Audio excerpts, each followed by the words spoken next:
Para sa mga bansang madalas daanan ng bagyo gaya ng Pilipinas, nararapat lang daw ang mga typhoon-resistant na mga bahay at gusali para iwas sakuna. Live mula sa Quezon City, may report si Bam Alegre. Bam?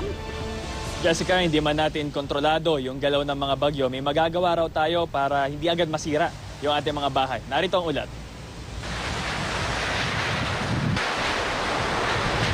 Mga nagliliparang bubong. Mga tahanang walang kalaban-laban sa lupit ng kalikasan. Bahagi na nga ng buhay ng mga Pilipino ang mga bagyo. Kaya naman nararapat lang na ang mga ito'y napaghahandaan. Even the shape of the building or the house, inaaral dapat yung aerodynamics. Dahil pag typhoon, lahat ng direksyon yan tinatamaan. And yung mga existing houses or buildings ngayon, matagal ko nang sinasabi, kailangan na structural audit. Kung may mga cracks na. Ipinakita sa atin ng urban planner at architect na si June Palafox ang disenyong pwedeng gawin sa bahay na laging nasisira o binabaha.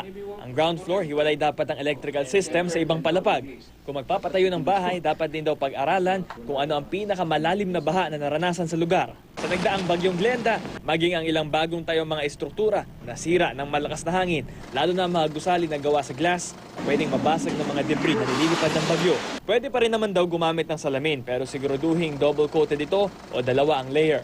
Pwede gamitin, basta it must be designed and installed properly. Tsaka dapat tanungin kung ano yung wind speed na kaya. May mga typhoon-resistant material din na pwedeng gamitin sa isang bahay tulad ng aluminum formwork. May ilang payo rin ang isang structural engineer. Malaking bagay din yung geometry ng bubong. No? Ang makikita natin mas wind resistant ang may angle na bubong, may angulo siya. Pag flat kasi siya, even the code itself, sinasabi niya talagang maboblown off. Ang idea lang is that it should be heavy, no? Heavy, no? One trip namin sa Batanes, yung Batanes houses, yung mga Ibatan, their roof is half a meter thick of cogon grass, no? So, nandun na, no? Natuto na sila sa nature. Iba na rin daw ang panahon ngayon dahil mas malalakas na ang ulan at bugso ng hangin ng mga bagyo.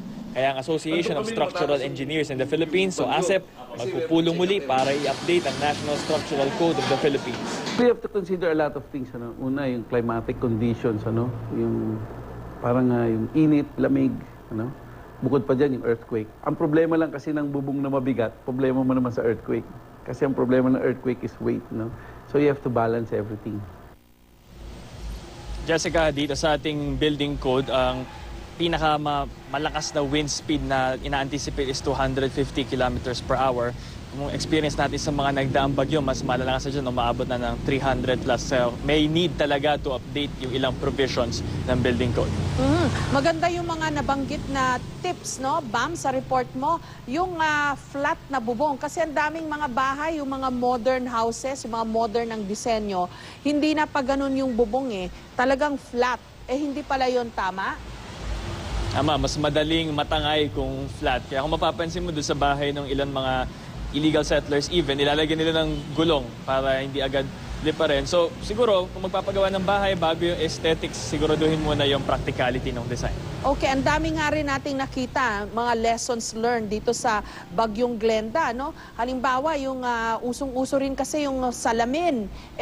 Sa lakas ng hangin ni Glenda, 140 pa lang yun, ngayon may mga bagyo tayong umaabot ng 200 yung 200 kph yung wind strength.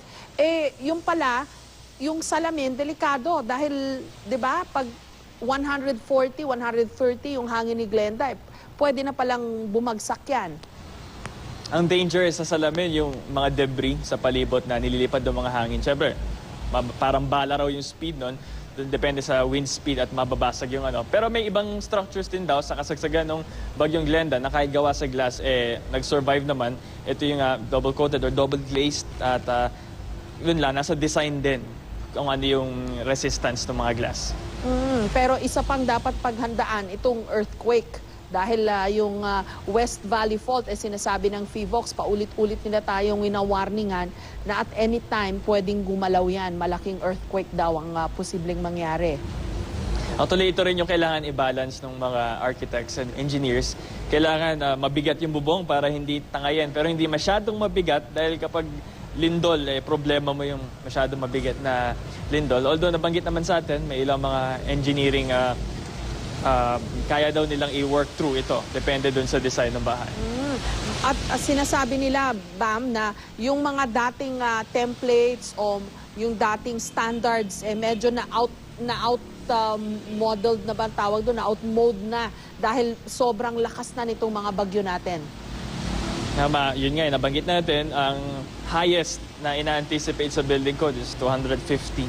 May mga instances na mas mataas doon, so kailangan ng baguhin. And then maging yung mga drainage din natin, ang capacity raw, ginawa pa kasi ito decades back. So yung capacity nito parang 75% na talagang na-overpower ng ulan dito sa Metro Manila. Okay, maraming salamat sa iyo, Bam Alegre.